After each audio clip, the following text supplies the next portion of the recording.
Hello guys, in this video I will show you how to hide your birth date on Facebook. Firstly, go on your profile section by typing on your profile photo on your left upper side. Then here you have an option for edit public details. Click on it, just scroll down, and in your bio, if you go for adding, as you can see, you have a cop for your birthday date. But if you scroll down, also you have an option for edit your about info.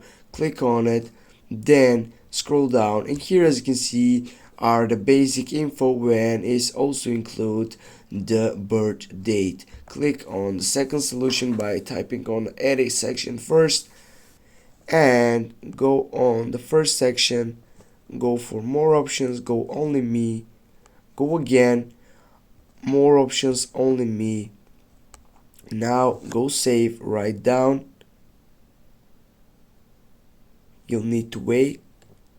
Then, as you can see guys, with this we have hide our birth date on Facebook.